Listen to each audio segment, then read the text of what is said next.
As you can see in this video above me, there is a woman that was spotted at the Eagles-Chiefs Super Bowl game doing witchcraft on Patrick Mahomes. What does this mean? What's the spiritual structure of it? And what's simply the biblical response to this? And, how does spirituality tie into sports? The first thing that a lot of people must know is that this is not the first time this has happened, nor will it unfortunately be the last. There is a lot of witchcraft as well as godly movement that go on in sports avenues. How can I say this? Well, when you take a look on each side, every team that plays, you obviously have people that's involved in witchcraft. You obviously have Christians. You obviously have atheists. You have Hindus. You have Muslims. Because football, everybody's a fan of football. And not just simply football, but sports overall in general. Nevertheless, when you take a look, they attempt, and not just simply speaking about this game, I'm going to go back to this game, but every team attempts, and not just simply every team, everybody wants an upper hand on somebody else. The government, they have these programs, you probably have seen them, where they would try remote viewing and different things like that, astral projection. In football, you have different people in certain leaderships, not just simply leadership. You have people on the team, not just simply on the team, but you have fans as well that partake in witchcraft, hoping to give their teams an advantage. So be it here, you have it, with the Eagles. We've seen it with the people within the Chiefs organization. Though, let me make it clear, the owners of the Chiefs are very dedicated Christians. Then you have the coach of and I think the owner, but I don't want to put it in the owner's mouth, but the coach of the Eagles, is a Christian as well. And there are numerous Eagles players and Chiefs players that are Christians. I know one of the Eagles players, Christian. I mean, Christian down by the book. So this is the thing. Okay, when you take a look, this is something that's intriguing. Whenever a person does witchcraft, and I used to be in witchcraft, in fact, it's intriguing because I got my very first voodoo doll from New Orleans when I was younger. And I couldn't go in the store, obviously. Somebody else had to go in there because some of these stores, at least the ones that, I was near, they wouldn't let people in the stores if they were under 18 years of age. So somebody else had to go in and get it. New Orleans is a high place of witchcraft, high spiritual energy, extremely demonic in that regard, though there are a lot of Christians in New Orleans, okay? Now, something you have to understand about this is that Satan ultimately did not have power over the game because you had people on the Chiefs side doing witchcraft, you had people on the Eagles side doing witchcraft. Ultimately, when you take a look, let's look at a biblical perspective, okay? When you take a look at how God handles things, you go over here, you're going to see that there's a foundational and fundamental truth in Scripture. This is from my notes. Proverbs 16:33 says this: "The lot is cast into the lap, but its every decision is from the Lord."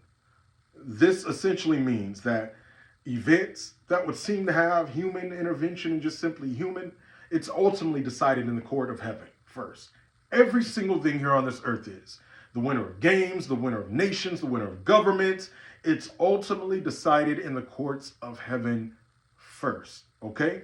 And some people may say, well, Ty, why does God have an interest in football?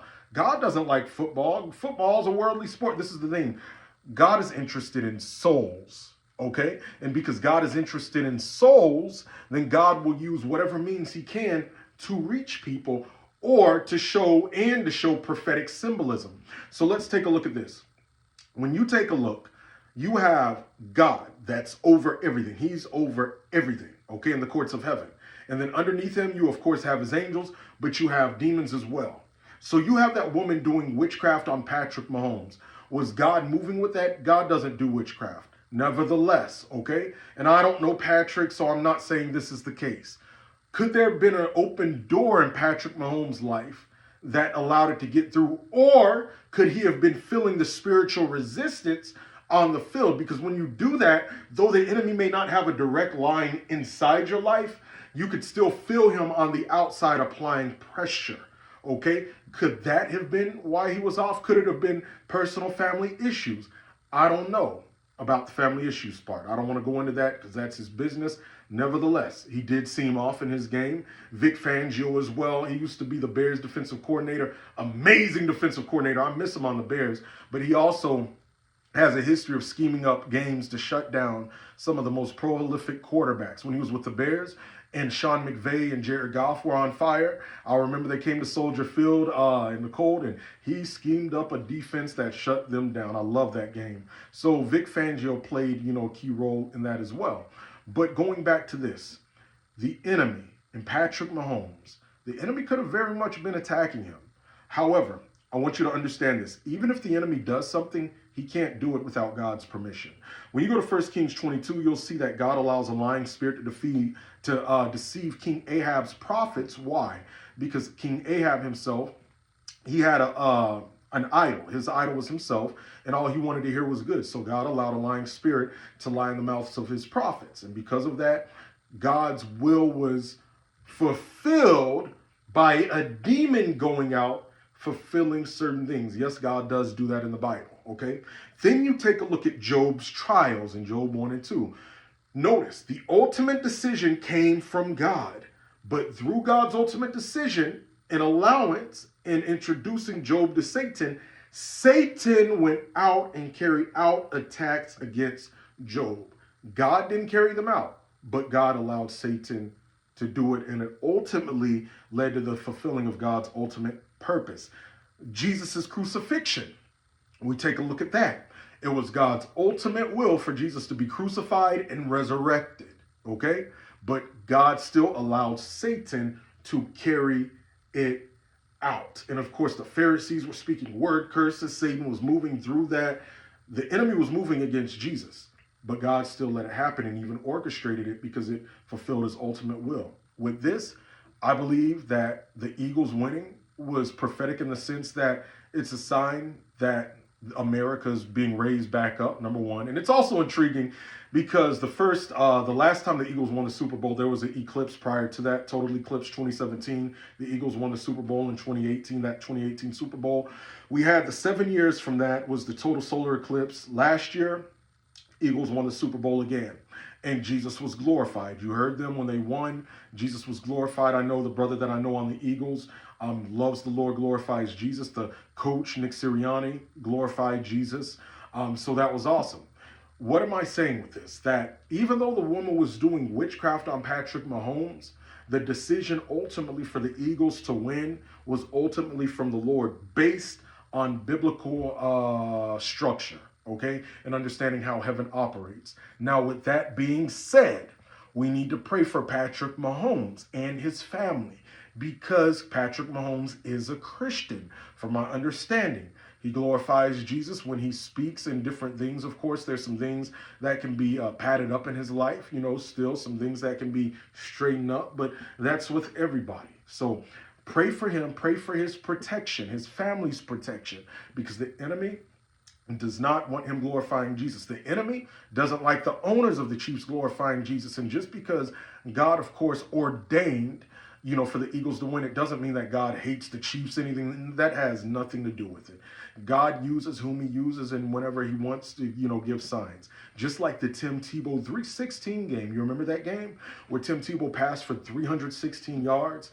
It was like a 31.6 average, 316 million viewers.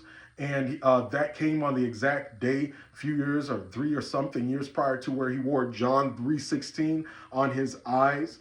And that led to a lot of people going to look up John 3:16. Not to mention the coach's name, I think it was John Fox, and the general manager, was it the general manager? Anyways, one of the other leaderships was, I think, John Elway. Again, John, along with 3:16. So it was parallels with that. God ordained that. So many people got saved off of that. So God does utilize things in football for prophetic signs, as he did with the Chiefs recently. You guys remember that Bob Jones prophecy.